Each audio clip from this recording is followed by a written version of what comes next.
नमस्कार मु Sangeeta home kitchen को आपको बहुत बहुत स्वागत करती।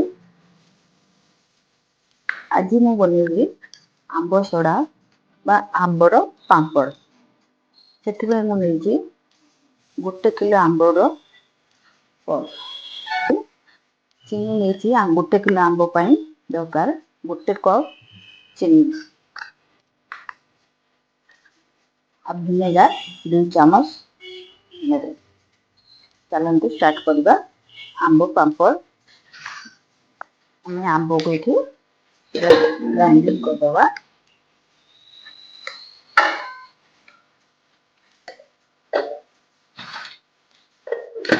भल भाव चिकन कर ग्राइंडिंग करदवा। देखो बिना पानी रे एमती ग्राइंडिंग करदे। कड़ाई बसई आम या भल भाव सीझेदवा।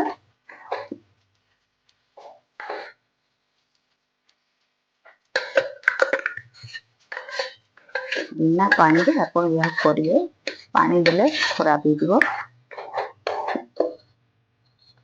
हमें चीनी 1 कप देदेबा।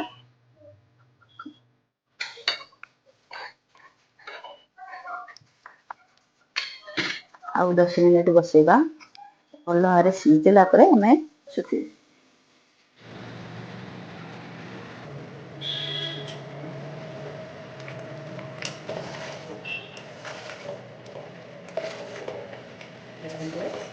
आंब भल सीझी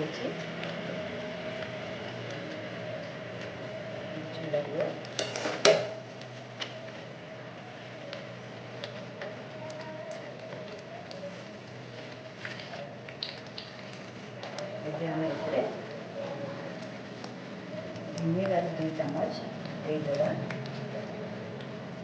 विनेगार देले बेसी दिन रहिबो।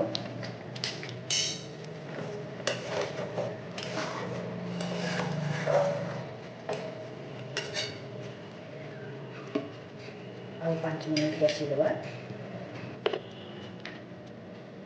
आम तो आंब हो गला आम से आपको बंद करदे। तेल लगाई तेल आप घी लगे भल तेल लगेदे जहाँफल आम सड़ा आम भलसे छाड़ीज।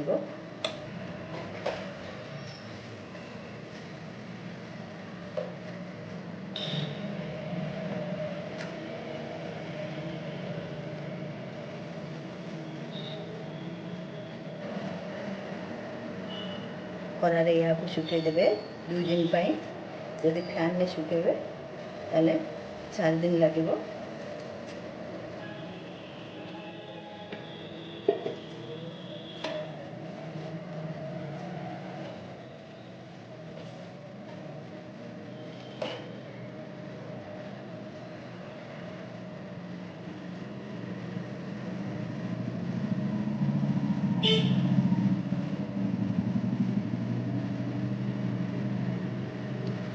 एमती करके सुखेदेवे खरार या खरार 2 दिन सुखेदेवे। सुखेला स्टोर कर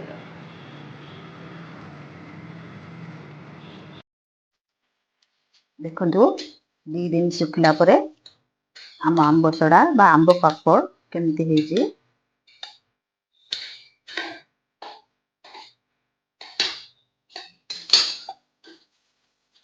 देखो केते सुंदर है।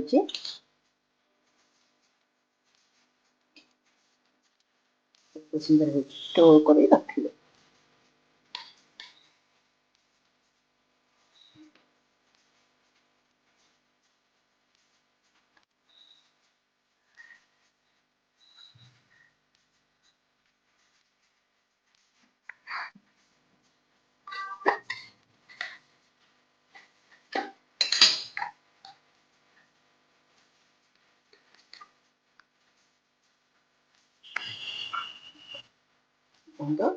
केते सुंदर है। देखो आम आंब सड़ा केते सुंदर होती।